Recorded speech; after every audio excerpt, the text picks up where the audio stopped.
Bom dia. Obrigado aí pela presença de todos, casa cheia, sempre bom. Meu nome é Otávio Dias, eu sou editor de conteúdo aqui da Fundação Fernando Henrique Cardoso e hoje fui incumbido aqui de ser o mediador desse evento. Então, nós gostaríamos de dar aqui as boas-vindas ao nosso palestrante, Edouard Cukierman, fundador da Catalyst Investments e do novo fundo de Private Equity Catalyst Cell, Israel China. É presidente da Cukierman & Co. Investment House. Foi membro do conselho da Tufting Technologies, é fundador da conferência anual Go for Israel. É coautor do livro Israel Vale de Bouclier tecnológico de inovação, um Dr. Rouache, também já traduzido para o chinês, italiano e português. Temos também aqui a presença do ex-ministro Celso Laffer, grande amigo aqui da casa, grande amigo do presidente Fernando Henrique, que é advogado, professor, já foi chefe do Departamento de Filosofia e Teoria Geral do Direito da USP e também professor do Instituto de Relações Internacionais da USP, foi ministro do Desenvolvimento, Indústria e Comércio, ministro das Relações Exteriores 2 vezes, ocasião em que, inclusive, foi um dos organizadores da ECO 92 e presidente da FAPESP e membro da Academia Brasileira de Letras. Foi embaixador da ONU, do Brasil na ONU e na OMC. Então, é uma pessoa muito qualificada aqui, muito antenada nos assuntos que nós vamos conversar hoje e que poderá falar um pouquinho do livro e também dessa questão tão importante aí da ciência e tecnologia para o desenvolvimento de Israel e de todo mundo. Eu dei uma olhada rapidinha no livro ontem, recebi ontem o livro, dei uma olhada rapidinho e achei muito interessante a proposta. E gostei muito de uma frase que já foi escrita logo ali na apresentação do livro, que é uma frase do Einstein, que diz: criatividade é a inteligência se divertindo. Então, nós teremos uma grande oportunidade aqui de nos divertirmos hoje, bastante, precisamos.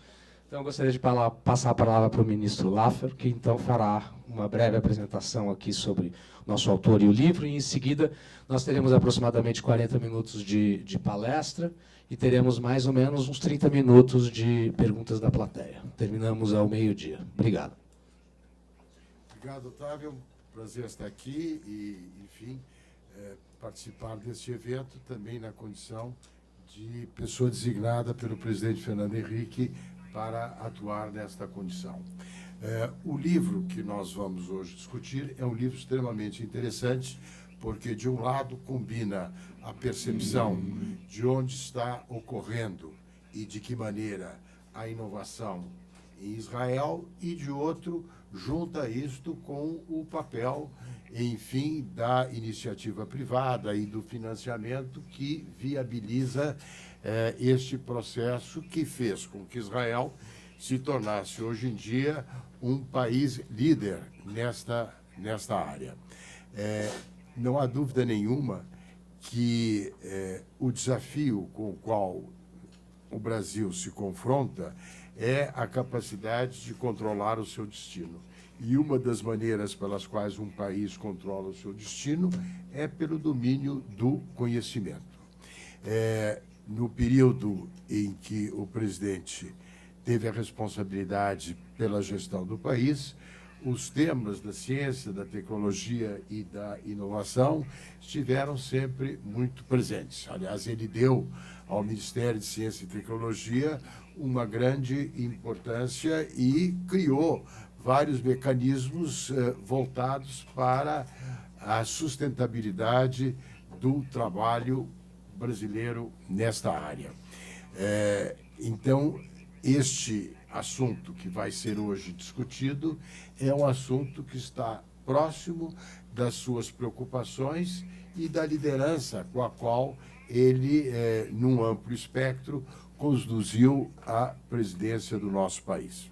Realmente eu não vou deixar de não registrar que, tendo colaborado com ele e com o seu governo, a minha admiração pelo trabalho que ele fez é muito grande.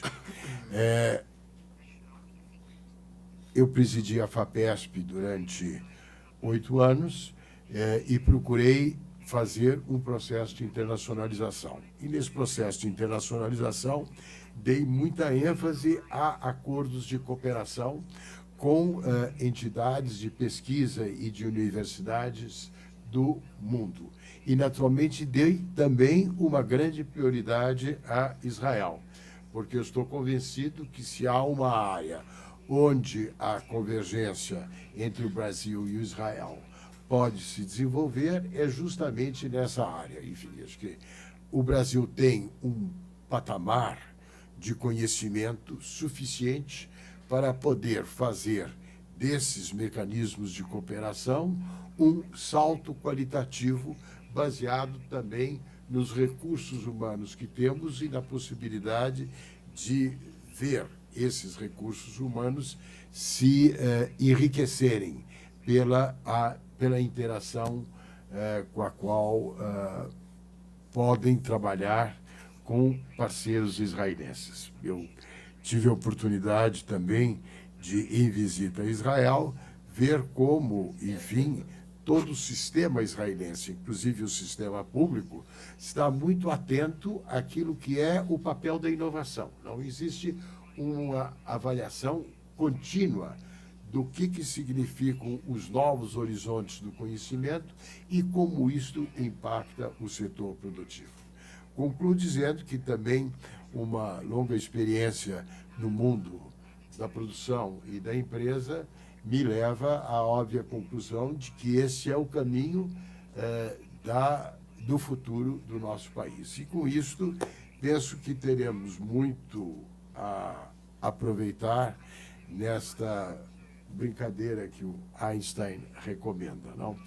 Eu, como ex-ministro, lembraria a frase do Bacon, não que conhecimento é poder, mas isto aqui já é uma outra visão mais dura daquilo que é fruto do que o Einstein disse. Apenas antes de passar a palavra para o nosso palestrante, eu gostaria de agradecer aos nossos patrocinadores da agenda anual de seminários da Fundação Fernando Henrique Cardoso, cujos logotipos estão aqui, logomarcas estão aqui, e também lembrar que esse evento, como todos os eventos da Fundação, está sendo transmitido ao vivo pelo Facebook. Então, quem não puder vir aqui e souber da realização de algum evento, sempre pode acompanhar pelo Facebook.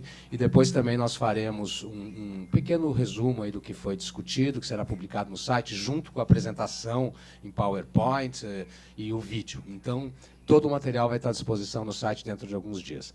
Por favor, senhor Edouard Cukierman, à vontade. 40 minutes. Bon dia, and thank you for the kind introduction and the kind word. I'm very moved to be here today. It is for me a very I'm honored to be part of this event organized by the foundation. I was actually had the opportunity to meet President Cardoso when he received from the Tel Aviv University the Doctor Honoris Causa, but I'm very moved to have this book translated in Portuguese. I would like to before we start, to thank the two people that helped a lot in having this book prepared in Portuguese. So I want to thank Regina, that has been co-author of the book, and that has also given a Brazilian flavor to the book. So really, obrigado. I appreciate very much your support. And also George Lagman, that has been supporting us to make this book published here. So thank you very much, both of you. Now, before I give a presentation on the key success factors about of the Israeli high-tech industry, I will give you a few words about my personal background. So I moved from France to Israel 35 years ago after my military duty, and I'm still a reserve officer. I was for many years spokesperson of the army, but also I'm still handling a unit which is managing negotiation in crisis situation and hostage situation. But I studied at the Technion, and then I did my MBA at INSEAD. And in 1993, I established one of the first 3 venture capital funds in Israel. The first fund established went public in Europe in 1997. It was the first Israeli company that went public in Europe. And after that, I established an investment bank, which became the largest investment bank in Israel. But my core activity is really investing in Israeli technology company and not author. I just thought that it was very important to convey the message, to explain the key success factor of the Israeli high-tech industry, and that's why I wrote the book, The Israeli Valley. Now, regarding the presentation, I will focus on the macroeconomics of Israel and the key element that favor the growth of the high-tech industry. But then I'll be happy to answer any question, more practical maybe, regarding our experience as investors and how we, the challenges we face, and also maybe we can elaborate on what the potential in developing a relationship between Israel and Brazil in the context of the high-tech sector. So regarding the, I would say the key macroeconomic figures, you know, it's a tiny country. Israel is a country of 8.5 million people. It has been part of the OECD recently, but over the last 20 years, we have had a growth of about 4% per year. Which is for an OECD country quite high. We have been also reaching a level of unemployment of 3.7%, which means, in other words, that there is really almost no unemployment in Israel today, where even one major problem, we have a lack of engineers. We're, I believe, missing about 20,000 engineers in the country. I will elaborate on 7 key factors that had affected the industry. The first element is the education. So as you can see, Israel has the highest number of engineers per capita, and also we have the highest investment per capita in education, if you look at the percentage to the GDP. What is also very special in the educational system is a relationship, very close relationship, that we have between the university and the industry. If most of the major universities were established before even the creation of the State of Israel, you mentioned Einstein, so actually he came for the opening of the Technion and the Hebrew University back in 1925 or 24. But what is very impressive, you see a small research institute such as Weizmann Institute, and they generate about $700 million last year of revenues from the licensing of technology that they have done they have sold to the industry. So it's a very important source of funding that is enabling those universities to continue to do some fundamental research. Actually, Weizmann developed 7 out of the 25 worldwide leading drugs. So it is a not only, I think it's also an illustration how the private sector really has had a major contribution in the high-tech industry, but the government support is done in, I would say, in a smart way, by the sense that they are not involved by and are not the owner of the technology companies. They do an indirect support through different channels. Just to illustrate, one of the ways that they have contributed to the development of the industry was that they favor the immigration to Israel, what we call the Aliyah, through the Jewish Agency, but also various different programs that were established. I think one of the most impactful event was the immigration of 1 million people from the former Soviet Union. We had, which at the time represented 20% of the Israeli population. And out of these 1 million immigrants, we had 64% who came with an academic background, and 37% of them came with an engineering background. So obviously they have a major impact on the industry. The allocation also of budget to the military also has facilitated indirectly the access to technology at a very young age from the younger population that are servicing in the army.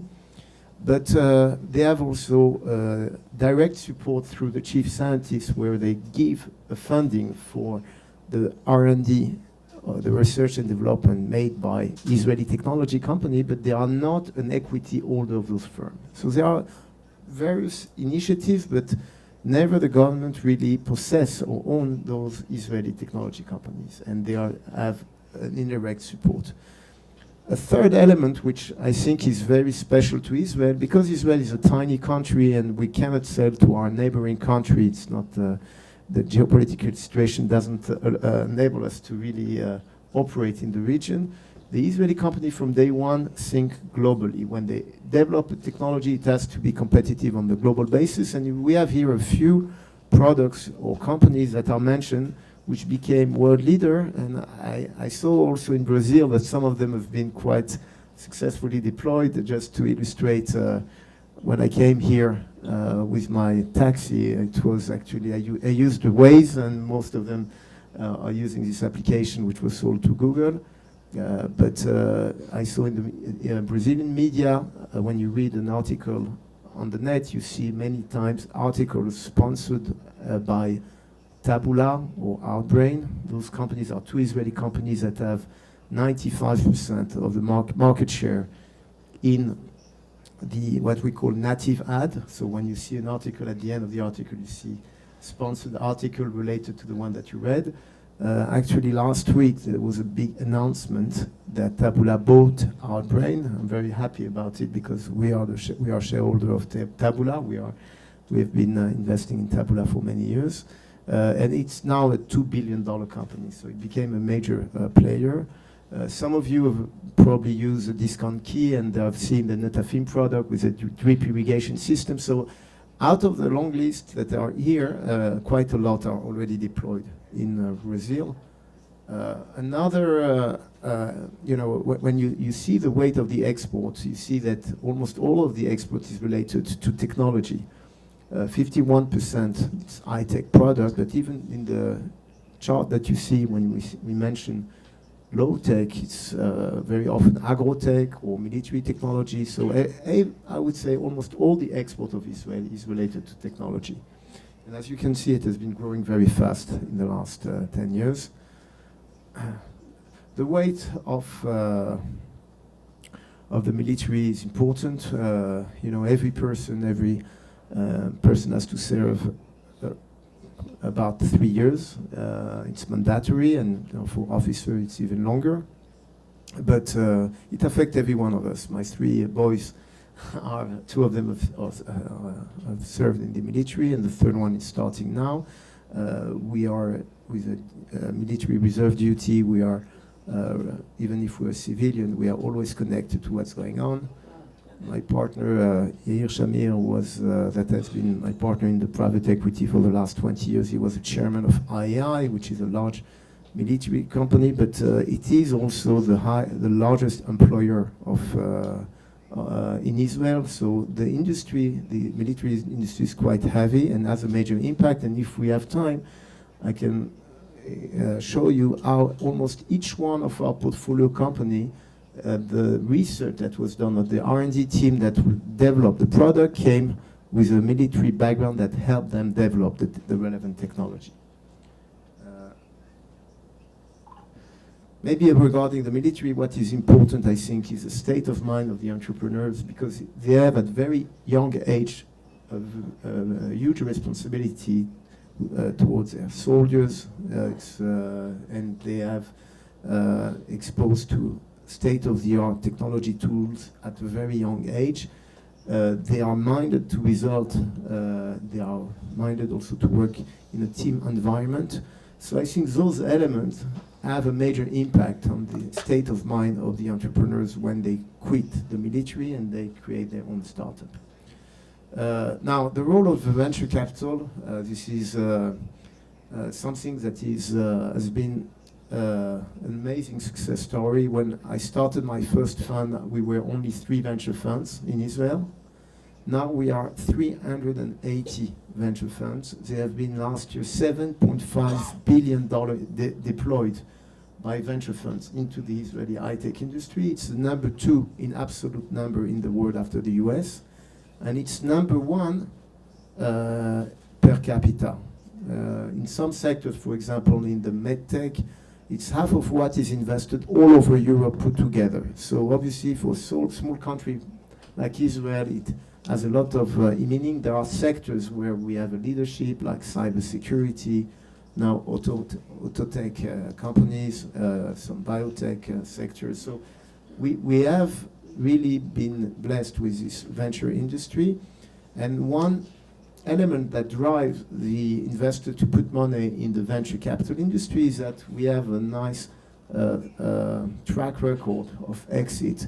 If you look at Israeli companies, we are number one in number of foreign companies on the Nasdaq. We have 316 Israeli companies that went public in the US. And people are less familiar, but we have more than 100 companies that went public in Europe.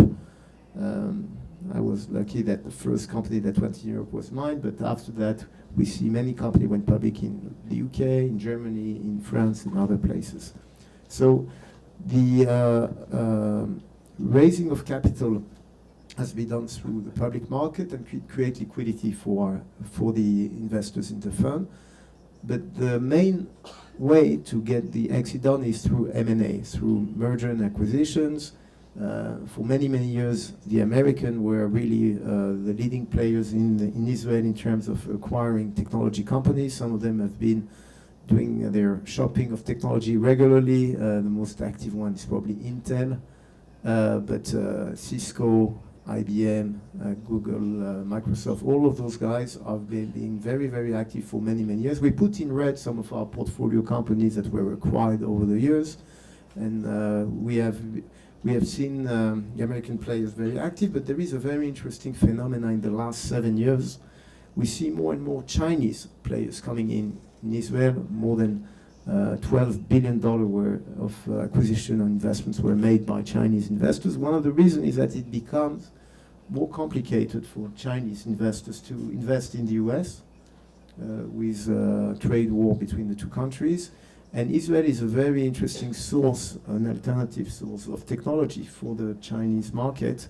They look for innovation, and Israel can provide this innovation and provide an alternative. And as I say, the sector in Israel, the high-tech sector, is controlled by the private sector. So you don't have a situation where the government can impose that if you have a Chinese buyer, you can say, no, we don't want to sell to a Chinese client, or we don't want to sell your company to China, except if we're speaking about regulated markets, which are the military market and the bank and financial institution market.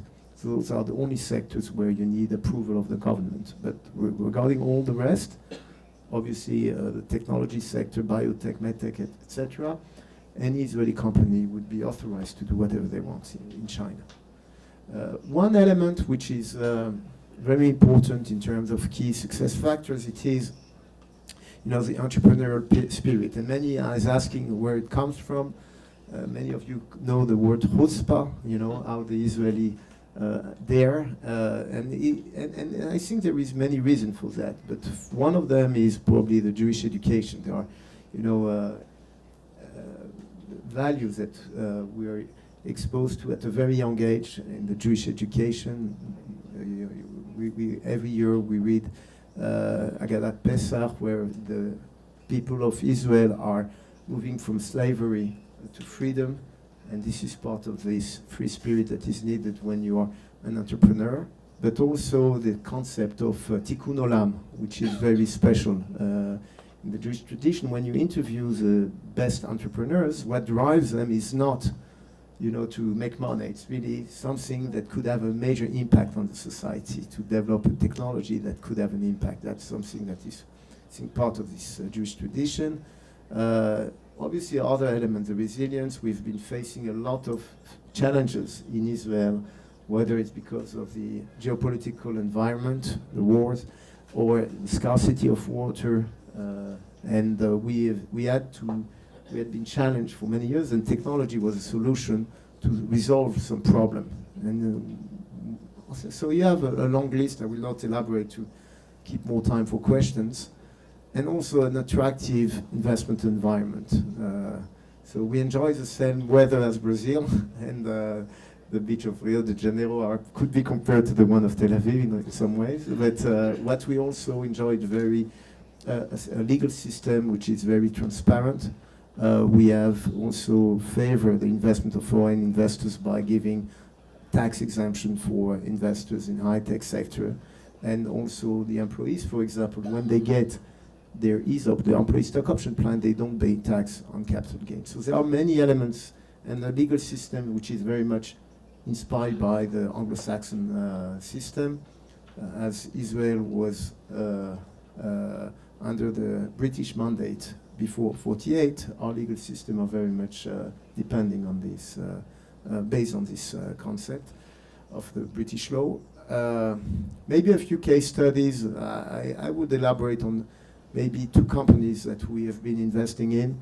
The first one is Tufin. It's some company we invested at the time at $5 billion valuation. We put 4.7, and we saw the company grow from $1 million sales to $118 million sales. It's a leader in cybersecurity. And about 5 months ago, they went public at $500 million. They even reached recently $1 billion. So we saw how a small company with 5 people when we invested became a world leader, and what he had to do to turn to become such a leader. I think if you have any question, I'll be happy to elaborate. But there is another case study which is very special to us. It's Mobileye. We were the only venture fund that invested in Mobileye from Israel. We invested back in 2011. It's a small camera that is installed in the car, and when we invest, they gave us an alert whether or not there was a pedestrian coming in to avoid a collision, or even if you pass the white line, you had an alert. So when we invested, there were 6 competitors, but nobody could identify pedestrian, and Mobileye were able to do that. I think that you have 300 engineers in Jerusalem there, that most of them came from the unit 8200, and there is a lot of know-how how to identify people in the technology and algorithm developed for the missile industry in Israel. So applying it for the car industry was really a very good illustration of how you can apply the technology that was developed in the military in a civil application. Now, what made Mobileye a success, my partner was, Mr. Shamir, was head of the technology in the Air Force, and he was the first to develop technology of autonomous pilot for the combat aircraft. So really, when we joined 2011, we had a narrow angle camera identifying pedestrian in front of you, and what was done by the company that on their roadmap they developed a system with a broader angle camera with 7 cameras that could provide a full solution for autonomous driving. They were the first mover capable to do that. Eventually, they have today 60% market share.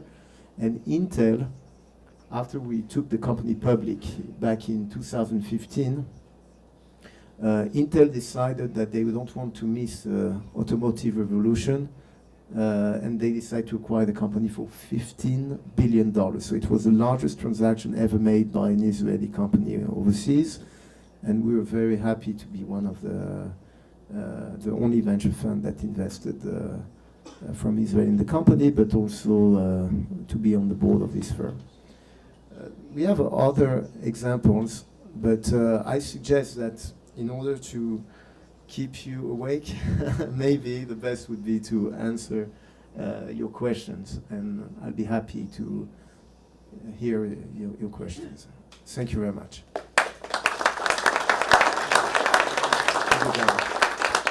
Obrigado. Thank you.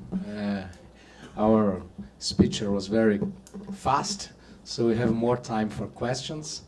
And nós vamos coletar aqui 3 perguntas de cada vez, e aí nós passamos de volta aqui para as respostas. Temos aproximadamente 1 hora aqui para conversar. Ministro, o senhor gostaria de dizer alguma coisa antes, ou fazer algum comentário? Não? Ok. Quem gostaria de fazer perguntas, então? Temos um aqui, outro ali, outro ali. Vamos pegar essas 3 primeiras, depois a gente continua. Aqui, por favor.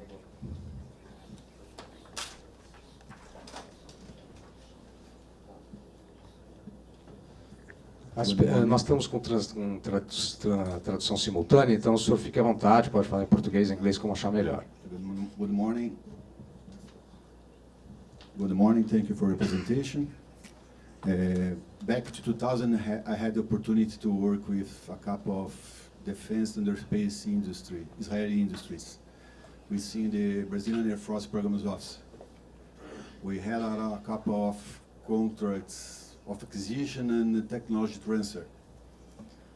And it was very interesting because we tried at that time in 2000 to put a mirror in the innovation scenario that we had in Israel at that time. And talking to the guys from Israel, I had the opportunity to ask to a former Minhaj pilot, a veteran for Yom Kippur War, and he summarized it for me two main factors. You mentioned that, but for him, the main factors for the success of the Israel in innovation was the mandatory military training that you have in Israel, the technical training that you have there, and at that time he said the chutzpah. And he summarized for me that the most important things were those two factors: the mandatory military training, you mentioned, and the chutzpah. At that time he said that was the extreme self-confidence of people from Israel. That's the main factors for the innovation success in Israel. Thank you very much. Okay, if you have a question, that's even better. Yes, please. Okay, please. It's better if we... Seria melhor fazermos realmente perguntas para a gente otimizar o nosso tempo aqui. Apenas uma questão... sim, eu gostaria que a pessoa, antes de fazer a pergunta, se apresentasse, tá? O nome e instituição aí que representa. O senhor gostaria de fazer uma pergunta? Hello, Mr. Cukierman. Thank you very much for your speech. My name is Pedro Maeda. I'm an entrepreneur. I pretty much not quite involved, but I have a lot of familiarity with this venture capital industry. I lived in the Silicon Valley for a couple of years. I'm just wondering how, by looking at your list for the key success factors that you basically foresee in your country, and unfortunately, most of them, we as a Brazilian, you don't have those. Education, military, you don't have basically, and also you don't have the Jewish culture, a lot of things, yeah? Nevertheless, you have a huge domestic market. To what extent do you think that Brazil may try to, not to lead, of course, but maybe to catch up on this new economy? Because it's quite regarded that Silicon Valley, Israel, and China are basically taking the lead on this innovation industry. And our country, again, we are losing room for that race. What do you think?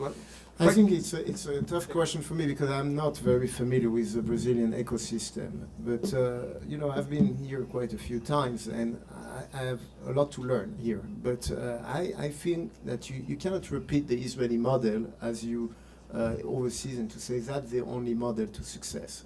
I think that's our model because, I don't wish any country to face war every 10 years and that the kids have to go to the army.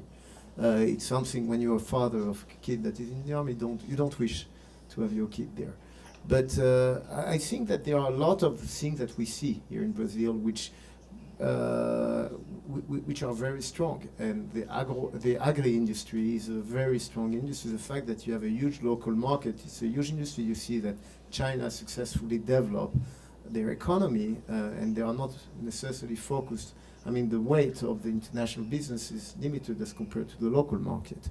So there is a lot of opportunities here. People are open-minded, educated. We have the impression that there is also the spirit of entrepreneurship. I've met with many entrepreneurs in a conference I joined yesterday, and there is a huge opportunity. Because I'm not an expert in Brazil, what I would like to see is more Israeli company being present here, because I think that we have complementary capabilities, and we think that Israeli companies have a lot to do in Brazil. There is a huge market potential. They have strengths in sectors that could have an impact, like the agro sector, obviously the water treatment is also, for example, in Israel, the reusage of water is reach a level of 90%. Number 2 country in the world is Spain with 24%. So we have no choice but to reuse our water. We were the first country in the world to develop a solution with reverse osmosis for desalinate the water. And the drip irrigation system or the solar energy panel are some of the solutions. I've seen many Israeli companies that have a huge potential in Brazil, and they are not enough familiar with this market. One of them, for example, I hope that you will see in the future, it's a company called StoreDot that developed a technology to do a fast charging for the mobile in 30 seconds. And Samsung invested in them, but more recently BP, British Petroleum, or Behind Petroleum, has invested because they developed a solution to charge an electric car in less than 5 minutes. So if you're able to charge your car in a period that is similar to the time that you need to fuel your car, that would be a game changer for the electric car industry. And that's something that could potentially be deployed in Brazil. So there are many application and development right now in Israel that have a huge potential in Brazil. We invest in mature companies, so typically companies that have already done it in the US and in Europe, and would like to help them in emerging market to enter into those markets. So we have strong investors from China, and that they are helping them to develop their operation in China, and we would like to also gather some Brazilian investors to also invest in the fund and invest in the companies and maybe invest in the subsidiary of the Israeli companies in Brazil, especially strategic partner to develop their operation in Brazil.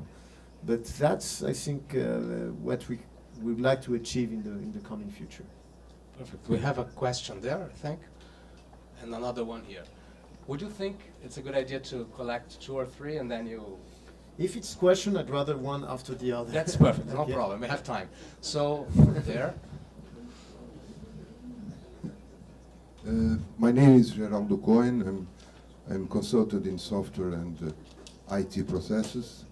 And my question is, with all this success in innovation and startups and being sold to large companies, why don't we see in Israel multinational company, Israeli multinational company, perhaps with the exception of Dev, I think.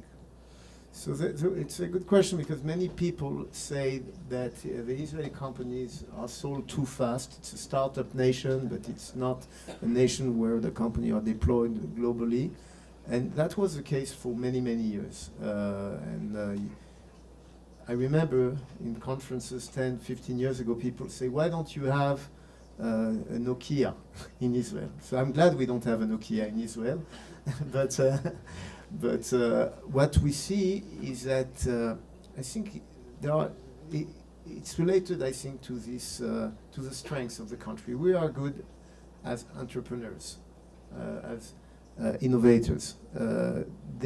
For many, many years, it was very hard to develop some skills in management, and in marketing globally. And also the sell to the end product was done by the Cisco of the world, by the Google, by the IBM, etc. We were provider of technology to those guys, and they were at one stage acquiring our technology because they were in contact with the final user. But this has changed recently. I have to say, I've been following the high-tech industry for now 26 years as an investor, and we see a new profile of entrepreneurs in the last, let's say, 5-10 years. People that are not afraid of going to the consumer. And this is possible because of the internet. Some of the products that you have here, I mentioned Tabula that you use here because you read the newspaper. It's, you go directly to the consumer. Waze is going directly to the consumer.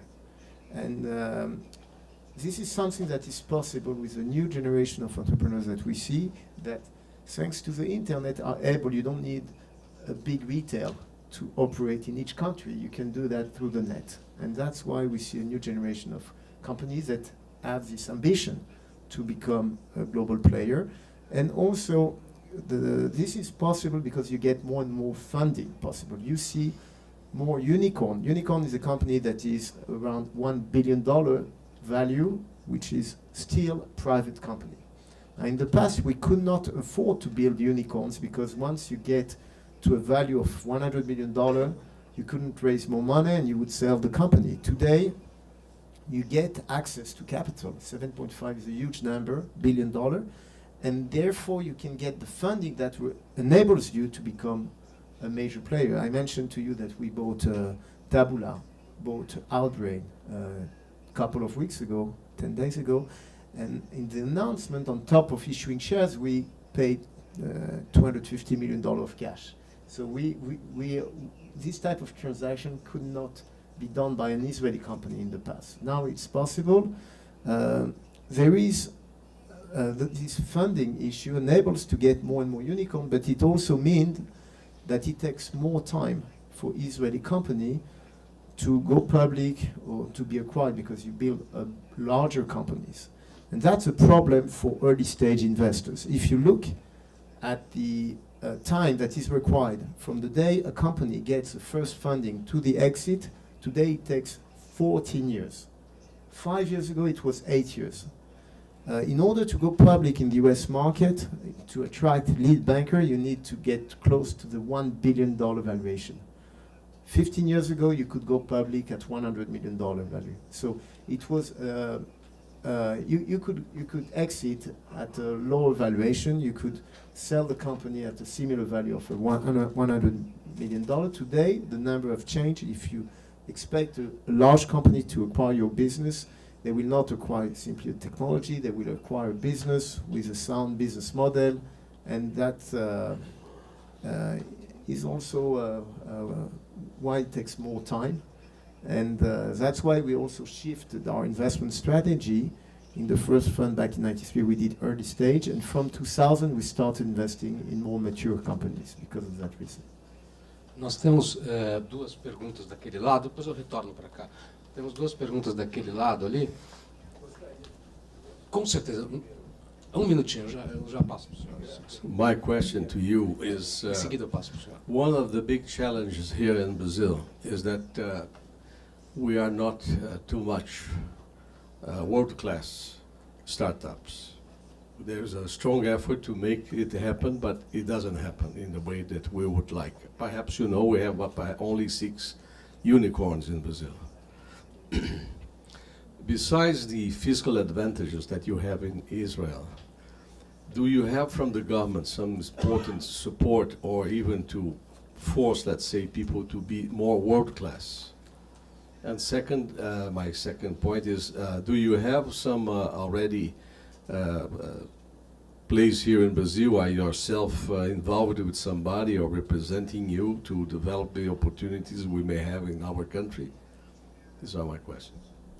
So regarding the involvement of the government to support the companies, I have to tell you that the politicians like to take credit for everything.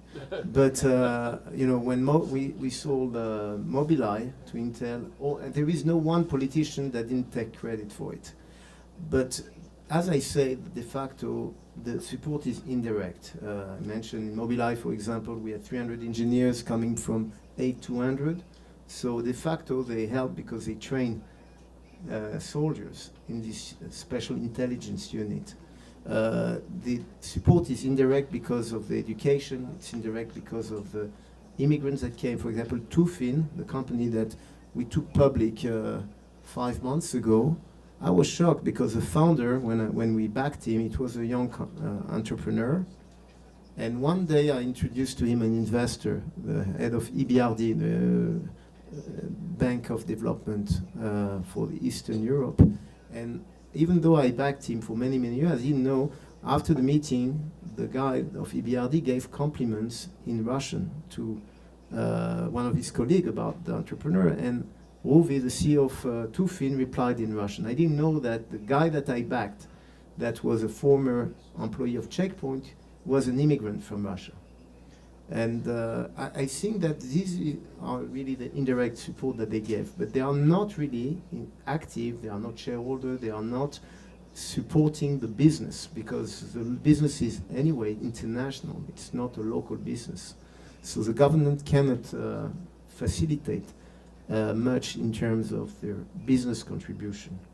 But the indirect is there, and regarding your second question, what we did in the past, for example, we have decided, because we invest in mature company, to help Israeli company to go in China. So we raised money in China. We have more than $100 million of our last fund that was invested from Chinese investors. And we were able, with our Chinese investors, to help our portfolio in China. We have established a team of 10 people in Hong Kong to offer our support for free for our portfolio company to help them grow in China, thanks to our local partner, which is China Everbright. We would like to achieve a similar objective in Brazil, maybe not of this magnitude, but we are here also to try to find some investors to get interested in the Israeli high-tech sector and what those companies could do in Brazil. And once we have the critical size, we will establish jointly with a local partner a team to support the deployment of the Israeli companies. Here we don't have yet reached that point, but we were aiming to reach that point in the coming months. Nós temos mais uma pergunta ali, depois nós vamos passar aqui para o senhor, que já... Sim, depois nós voltamos para cá. Hey Edward, my name is Gustavo Brandt. I'm the head of DocuSign in Brazil. We were 2 years ago a unicorn there in Silicon Valley. We bought a company there in Israel. My question here is more a personal question. I've been exposed to Silicon Valley because of DocuSign and other companies that I worked in the past. Latin America, as we discussed here, it's a huge market, and personally, I would like to explore a little bit better the opportunities there in Israel, know those startups, understand who or which can have potential in the Latin America market. I actually plan to be there next month, a personal trip. How you would advise me on how can I explore this universe of opportunity or Israel opportunity? So, I really recommend that you would contact me directly, and we will try to identify the relevant company for you that could bring some value to you, or it could be a potential partner for you in Israel. We will be happy to do that. We have done quite a lot of, I would call it matchmaking between Israeli companies and international companies through different events we organize. We are the founder of a conference called Go for Israel, and we are organizing our 23rd event on December 2nd in Tel Aviv at the Hilton. We host about 1,000 participants for each of the events. This year we did 3 events, one in Zurich, one in China, where we had 1,400 participants. We brought 118 Israeli companies there, and we organized more than 1,000 one-on-one meetings between Israeli companies and Chinese investors. We are doing that. We have an application that we have developed to make sure that those meetings are effective, so that when an Israeli company goes there, they have quality meetings. We are doing our next event on December 2nd in Tel Aviv, and you're all invited to join this event. We try, when we get some of those visitors, to know in advance what is of interest for them, and we try to organize those one-on-one meetings before, so that they can learn about the companies they would meet before, they can ask questions, they can exchange with the managers of those companies. So we'll be happy to host any one of you that would like to have a better view on the ecosystem, and it's a very international event. So we have, for example, selected for each of the events 100 Israeli companies that do a 1-minute elevator pitch. Okay, so it's very hard, but they do it in 1 minute, so that the visitors have a view of many Israeli companies in different sectors. And then we organize those one-on-one meetings during the whole day. It's only one day, so it's very efficient, intense. But I think that it enables that when the visitor comes, the day before or the day after, they have time to visit those companies. Thank you. Please. Sansão Boiler, senior professor at Polytechnic School.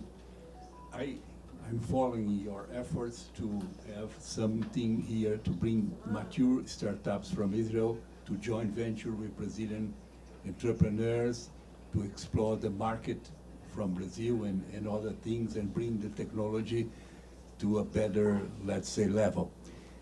I think that will be very interesting to know from you what you think we could do here to, after your presentation, after the book translation, how we could prepare the entrepreneurs, the Brazilian entrepreneurs, to take advantage of this effort that you are doing as many years. I think this will be very nice to us because you know, with what you have presented here, you know very well some Israeli technologies and some Israeli important companies that went public.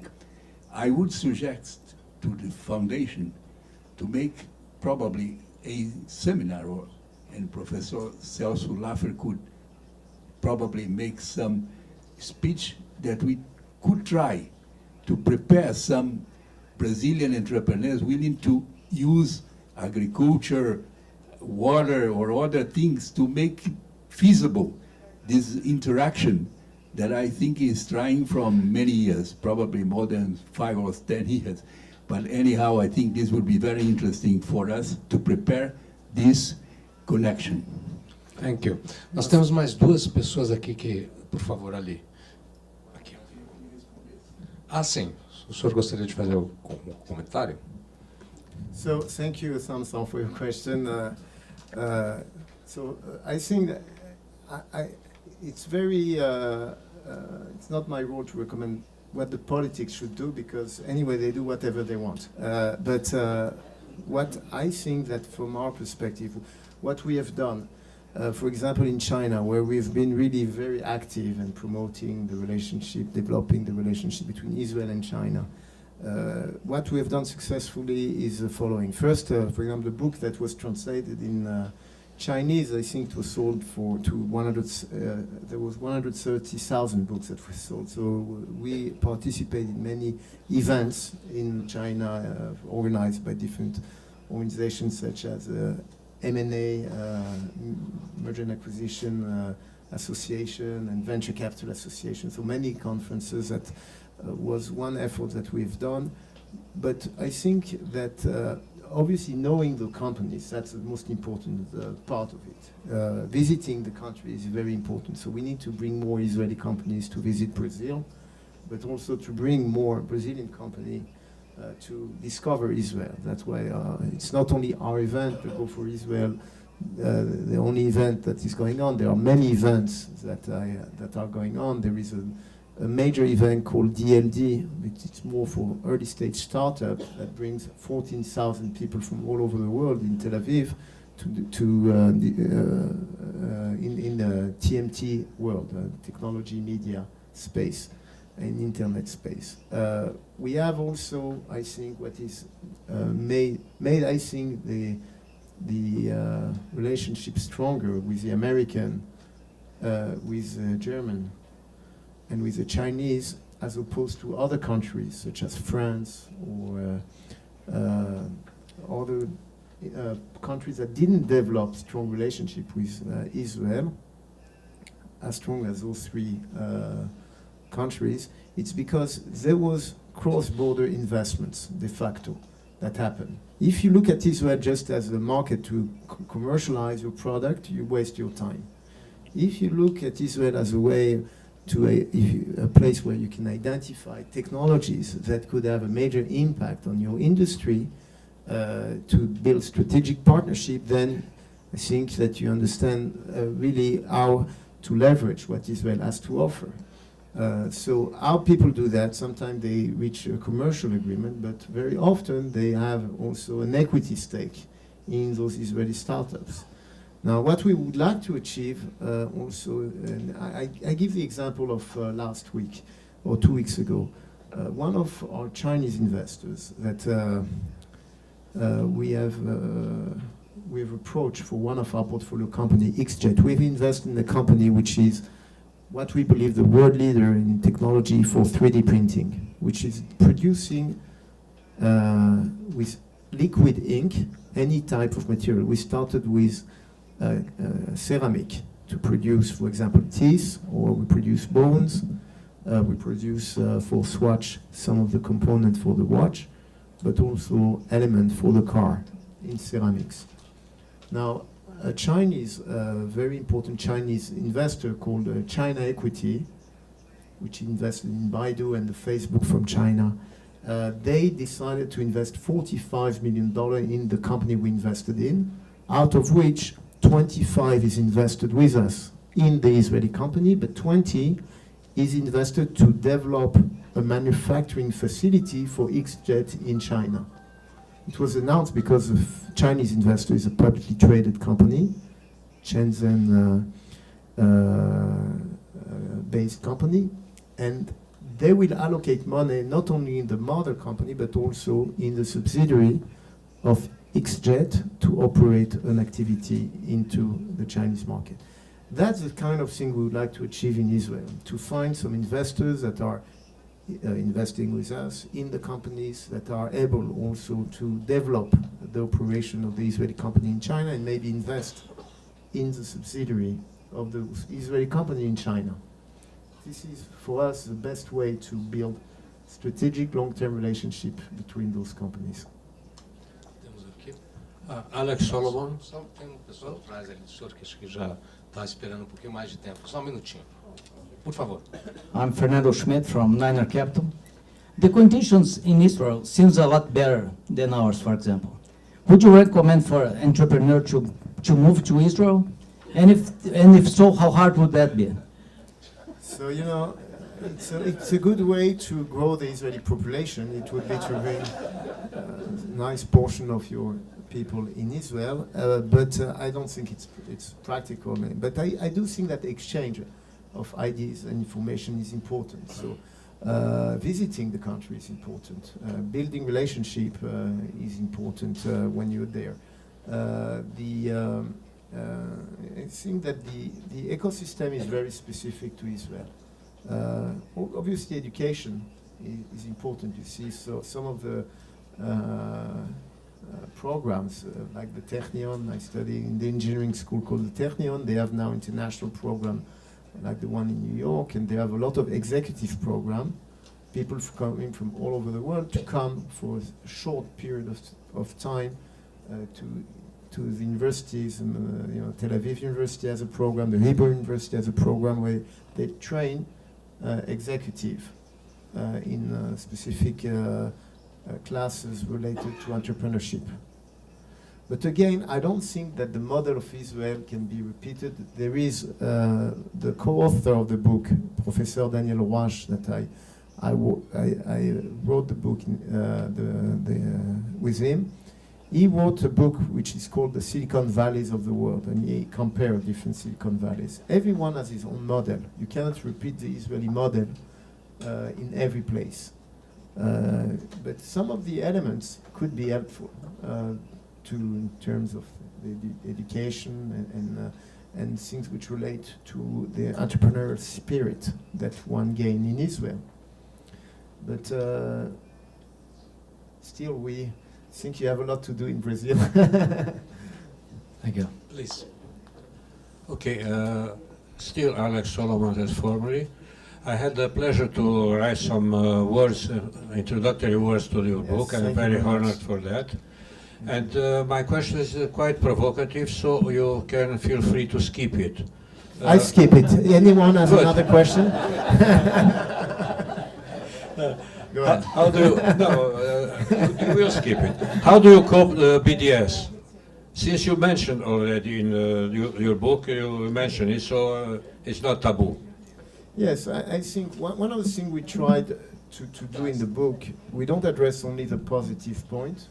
There is, you know, the original title of the book is Le bouclier technologique de l'innovation. I don't know how you say in Portuguese. the bouclier, the shield, yes, of innovation. And in this bouclier, in this shield, there is also some fissure, some scratches, if you may say. And we need to analyze those. For example, one of the key challenges we are facing is, before we get to BDS, we're facing the problem of lack of engineers in Israel. We're missing about 20,000 engineers. So how we manage that? A lot of the people are doing outsourcing of R&D development in Eastern Europe, in India, in many countries. Maybe there is an opportunity for some companies to do development in Brazil. We have a problem with some population in Israel that are not part of the high-tech wave, if I may, that didn't surf in this high-tech wave. I speak about mostly the Haredim, the ultra-Orthodox population that for many of them don't speak English, didn't have a Western education in engineering.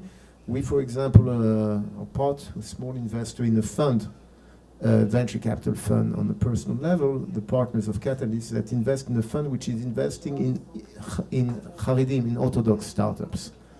And that's very important. And we see more and more Orthodox starting to work. And that's a very important trend. The Arabic population for many years in Israel was not really very active because many of them didn't go to the army.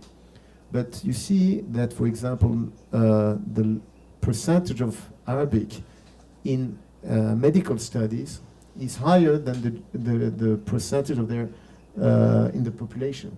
And that's why you see more and more of the Arabic people very active in startup related to medical.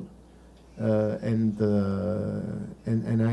if in the past the level of revenue of the Arabic population in Israel was much lower than the Israeli one, the gap has been reduced a lot. There is really an emancipation of the population, the Arabic population in Israel. So that's less of a problem, but there's still a lot of part of the population that needs to be integrated to this startup nation wave. Now, regarding the BDS, it is an issue in some countries. BDS is the initiative of boycott against Israeli product. So that you see that some of the companies are pulling out of Israel. Some of the musicians are deciding not to to have a show in Israel, etc. There is a lot of pressure that is done.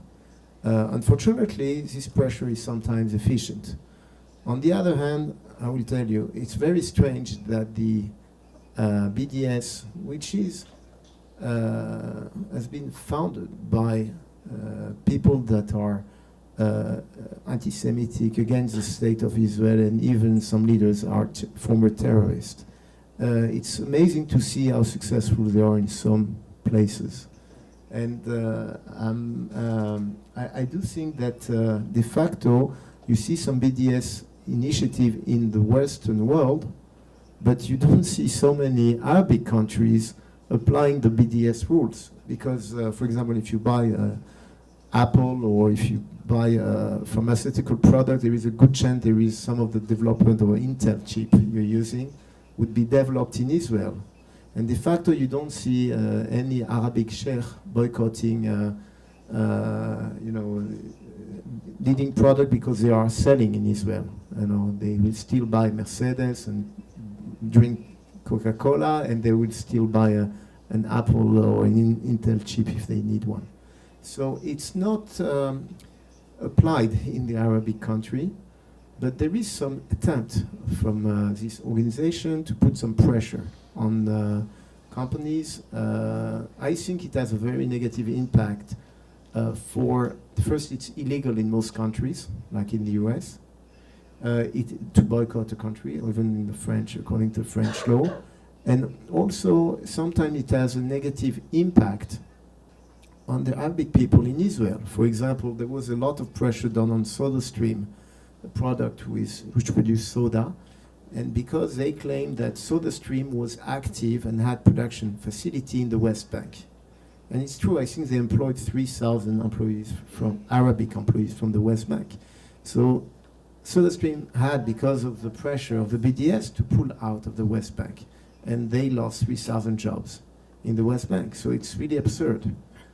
So it's not very efficient, but it is a threat, and we have to be cautious about it.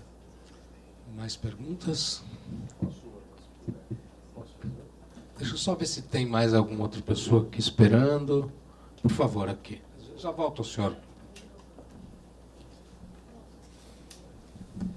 Hi, my name is Vitor from a coffee shop nearby, but I worked for a few years in an Israeli high-tech company. My question is on the investments in startups.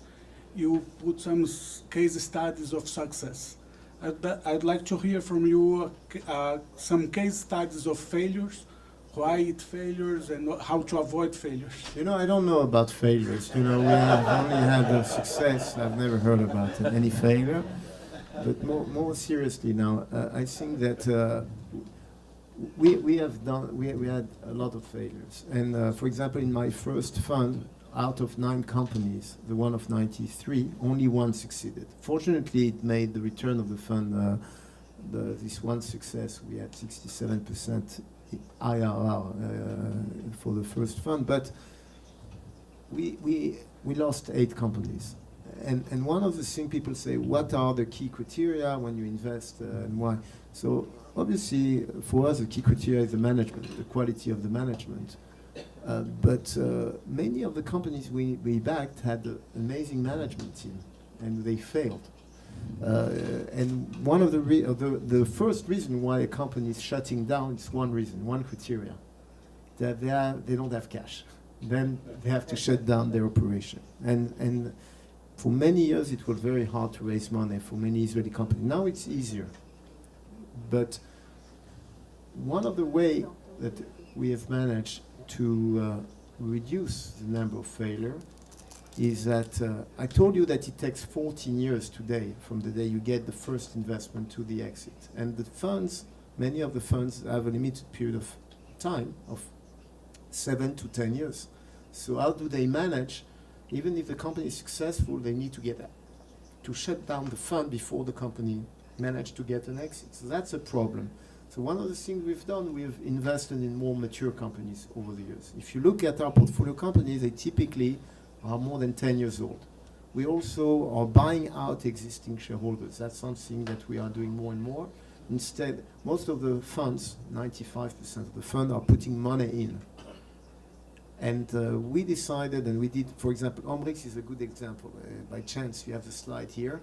We started back in 2005, we invested in that company that was doing $27 million sales and was still losing money 10 years after they were established. So what we did is that we bought Series A. This company had J series of shares, especially in the medical field. It takes even more time than the average industry in terms of number of years before the exit. So we invested, I think, about 14 years after the company was established. You see, the Series A invested in 95, and we invested back in 2005, 10 years after they were established. So we bought all the Series A. Anyway, the company, we bought it at $45 million valuation.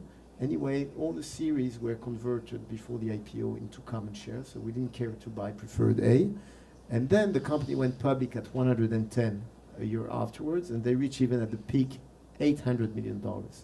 But when we invested and we bought the venture funds that came in 10 years before, the company was still losing money, and the year afterwards they moved, you see, from 27 to $63 million, and they became profitable with $23 million profit. So one of the things we did is that we did invest in much more mature company. We did a lot of direct secondaries. This is called a direct secondary when you buy out existing shareholders in a company. In the new fund, for example, we have in our data room identified what are the best 150 companies, and we looked at who have been the investors that came in more than 10 years ago. Sometimes they came 20 years ago, and that's a way for us to identify companies that have already a proven track record. And we look much more in depth into the background of the entrepreneurs. We spend a lot of time. We just have an investment committee next week. And we have been for 6 months doing a due diligence on that company. in the auto tech industry, and we spend a lot of time really looking at the management team, the research team, the performance of the entrepreneurs behind this company. And we spend a lot of time and effort to do a due diligence. Sometimes we spend hundreds of thousands of dollars in due diligence and we don't do a deal.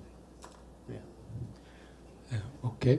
I would like to just make a comment here. The foundation we have made a partnership with a French organization called Futurible. And we are also publishing here in Brazil a magazine called Futurible.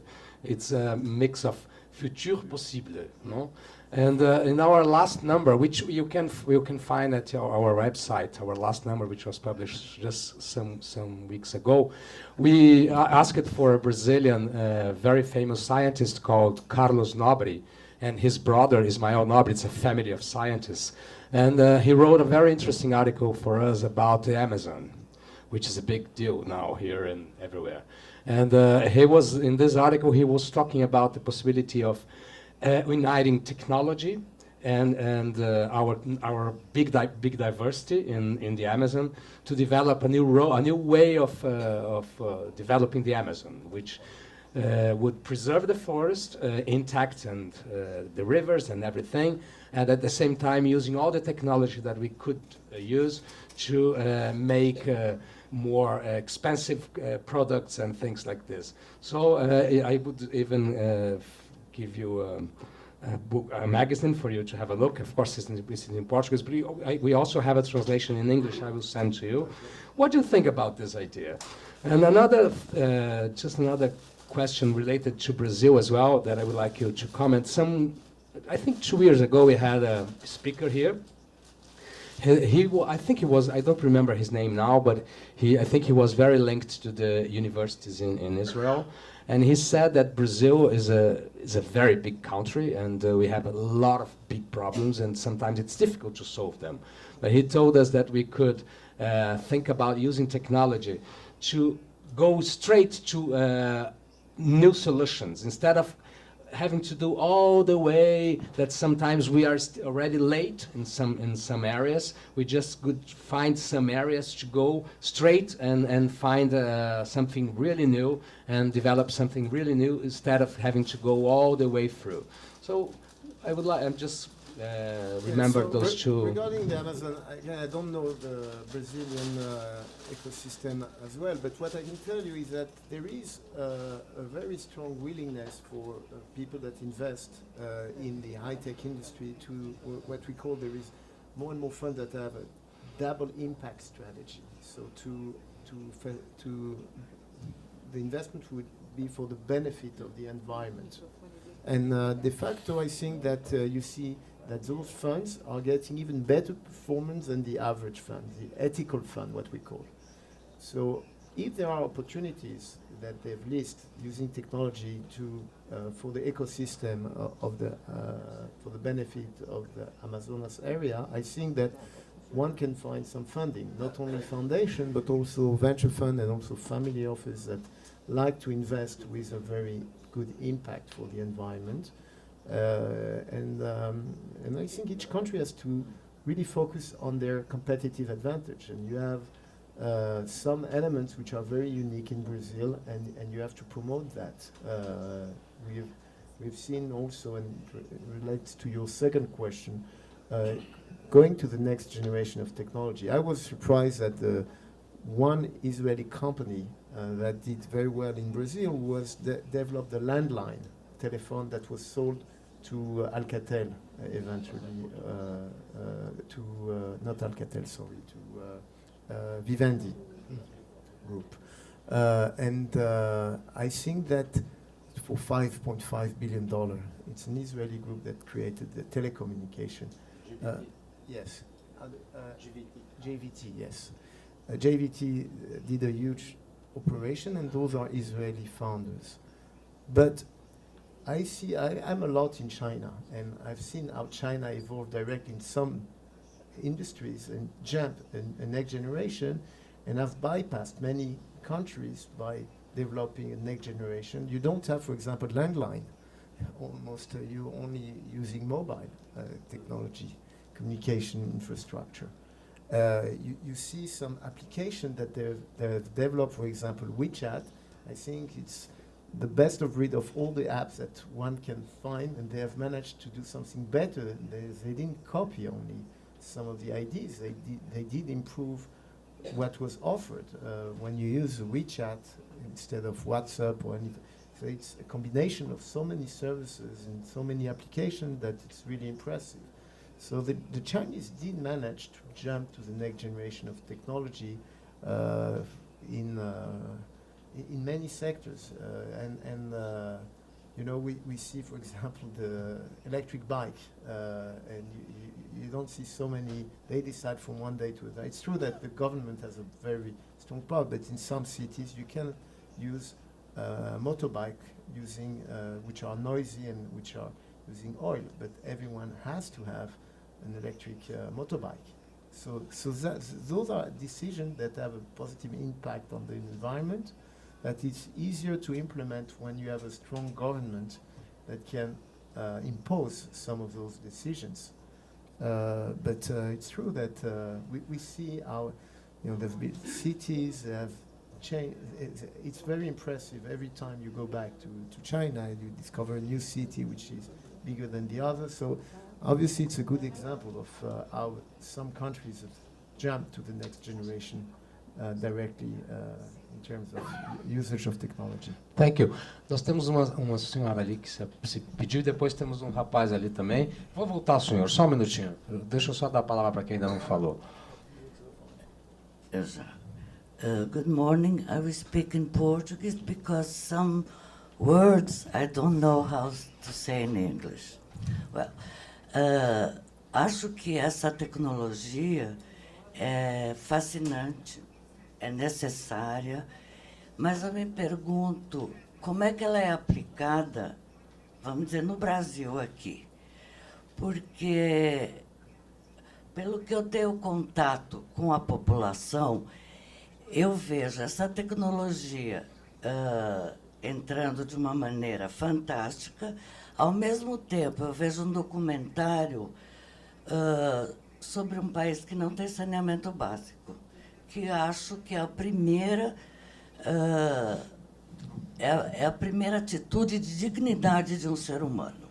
Eu estou mencionando isso porque o senhor falou de medicina, ele falou da Amazônia, então criei coragem de falar isso. Então eu fico imaginando como é que funcionaria isso. Essa é a primeira coisa. Porque aqui, quando se coloca um porteiro automático num prédio, os 6 funcionários seriam incapazes de abrir uma porta automática. Eles não têm nenhuma infraestrutura, eles não têm uma educação, nada. Bom, a segunda pergunta é se existe tecnologias para infraestrutura, seja... Bom, eu não vou nem falar de saúde nem de educação. Educação é fundamental, porque quem preencheria, quem trabalharia em todas essas empresas? Eu pediria a senhora, por favor, para concluir a sua... Então, estou concluindo. Por favor. Então, eu queria saber se tem inovação em tecnologia para infraestrutura e como funcionaria toda essa importante tecnologia num país, como eu acabei de mencionar. Obrigada. You raise a few issues. Some of them are very important, but regarding the technology that could be implemented here, I don't think we can have a formula which is generic for every company. You need really to look at each company separately and see how they would implement their technology in a market such as Brazil. And what is also maybe interesting is to understand what are the needs of the companies here, and that instead of having a product-driven strategy where the Israeli technology company are coming here and trying to sell their product, to understand the needs and then to see whether or not we can identify the relevant technology which could be applied to the Brazilian market. You raise an issue which is sensitive, which is also related to the fact that the technology has an impact on many industries. And obviously people that are not educated will have problem integrating the high-tech development or those you know, without education, it's hard for those to integrate those companies that develop new technology. And also it may have an impact in some industries. I am just investing, and we are investing as a fund in a technology which is very strong in radar for the car. And we have invested in Mobileye, which is doing this camera for the car. Eventually, we'll have robot car, taxi robot. So for all the people that are benefiting from the Uber, you create job by having a technology such as Uber, and suddenly you have a lot of people that are driving cars. So that's a benefit for people that don't have necessarily a high education and that would like to become taxi drivers. But on the other hand, when you will have the technology of robot taxi, what will happen to those people? It's a huge quantity of people. Now, I'm not sure that the driver of Uber are making money today because the cost of operating a car is very expensive. But in maybe 5 or 10 years from now, if you have the robot taxi, what will happen to those? So those are important questions. It's not, and it has to be addressed. And the government also have to take initiative to make sure that eventually there will be an employment for those people that will lose their job because of how technology will impact the society. Nós estamos com o nosso tempo mais ou menos terminando. Nós temos aqui uma pergunta desse lado, uma pergunta do lado de lá. E vou tentar fazer também o do senhor e depois, infelizmente, acho que nós teremos que concluir. Então, por favor, o senhor. Hi, my name is Mauricio Endo, and I'm a partner in charge of government at KPMG. My question is about the new 5G technology. We have heard that this is going to impact very strongly whatever industry or whatever people that live in this world, because it's something that will allow broadband communication between people, between equipment, between everyone. And how do you see this new technology impacting I think the environment of technology and digital around the world? And is it something that is going to happen in Israel quicker, or it's going to take more time? Because in Brazil, we're talking about having the new license of 5G starting to be sold next year. But there are other places in the world that will start quicker. Where do you see that happening first in the world? Unfortunately, in Israel, the private sector is moving very fast, but the governmental sector is moving very slow. And when you speak about 5G, you need the government to take some measures and to move fast. They are not even able to establish right now a coalition, and we have been facing 2 elections in a few months, and maybe we'll have a 3rd one in the coming weeks. So I'm not sure whether or not it will happen short term, the 5G infrastructure in Israel. I don't think so. But obviously, what is important is that this infrastructure will give access to internet for all. And the question is what you do with that. I think that it's positive that you're able to use data in an exponential way. And we are all using today our mobile for so many applications. What we used to do, having a lot more. I mean, the life is much more efficient now. I don't know about when and where it will be deployed in Brazil versus the other countries, but I think overall it's a positive move that if it's deployed faster in Brazil. Thank you. Por favor, tem rapaz ali no canto ali.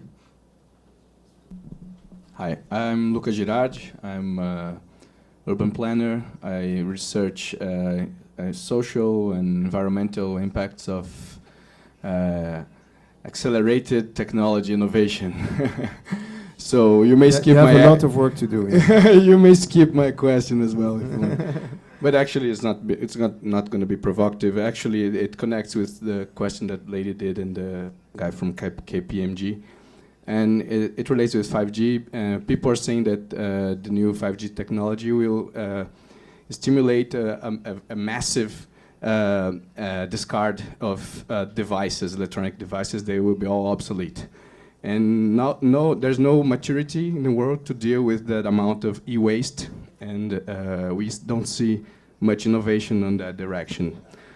So my question is regarding this problem, which is very, very serious. I would like to know if there is any kind of investment in Israel on circular economy, on the e-waste treatment and reverse logistics and biodigesters,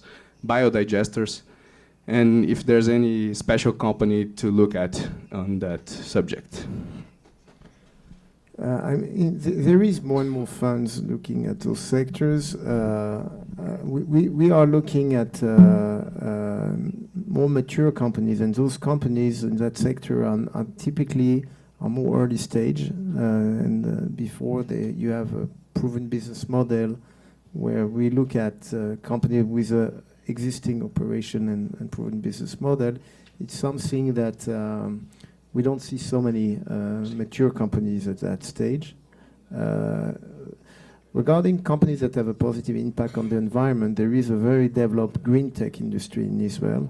And I mentioned the water tech, the agro-tech industry is very developed because of the scarcity of water, because of the need to have an independent and autonomous agriculture in Israel. Also, for example, it may be surprising, but the largest ministry in Israel is the Minister of Agriculture. My partner, when he was Minister of Agriculture, Yair Shamiri, had 300 PhDs in the ministry doing fundamental research. And that's very particular of Israel. But the problem is that in those sectors, as opposed to, let's say, the typical high-tech sector, the type of M&A, you don't see as much M&A transaction, and decision-making process take more time. The environmental companies are more cautious. They are not used to do some major acquisitions. So the investor community is putting most of the bulk of the money mostly in high-tech sectors where you see more transaction than the one that you mentioned. Nós temos uma última pergunta aqui. Eu peço desculpa se eu não puder passar a palavra para todos, mas o nosso palestrante tem outros compromissos também. Então, vou passar uma última pergunta aqui. Obrigado. Shalom. My name is Shaul Bekin. I'm a startup mentor in São Paulo. A very frequent slogan that is mentioned during our sessions originated from Silicon Valley. And the slogan goes, fail fast. What is your comment on that? And then I have a second comment on that. You know, people say, I mentioned that we're doing a lot of checking and due diligence on the entrepreneurs when we invest. And people, we don't see failure as something that is necessarily negative, because a person that fails, it means that he has tried something. And we look in Israel at the failure. A person that failed in his initial startup doesn't mean that he will not succeed in the next one.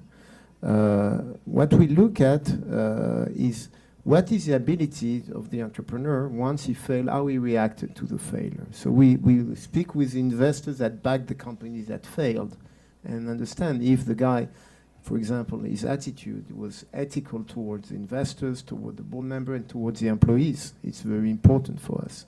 If he was able, when he faced the difficulty, you develop, for example, many biotech companies, they've passed phase 1, phase 2, and they failed in phase 3. Doesn't mean that they're bad entrepreneurs. It means that the clinical property of the drug was not efficient with humans, and it doesn't mean that the guy are bad. So the question is how they reacted. If you are able to avoid spending money to put good money after bad money, and you're able to stop and say, I raise money, but I don't want to spend more money because I have not been able to deliver what I said. You also have you see a lot of good entrepreneurs that failed, and suddenly they find a new direction. With the support of the shareholders, they can say the initial business plan didn't work out, let's go for another direction. I can tell you that in my first fund back in '93, we had 9 investments and we received 1,500 business plans. None of those business plans reached their target. None of those companies managed to get the target that they've shown in their business plan. I can guarantee you that. But the question is how they manage that, how they, for example, one element that we look at when we invest, we know that the company will not get that target, so we want to make sure that they have enough cash to, when the process is delayed, that they have enough cash in order to operate. So we want to see an attitude from the entrepreneur that they understand that, okay, there will be failures and how they will react to that and what is the alternative way if this initial way is not successful, what is their plan B? And those are as important elements that we look at as, failure is not necessarily a bad word. Okay. Ministro, o senhor gostaria de fazer algum comentário final?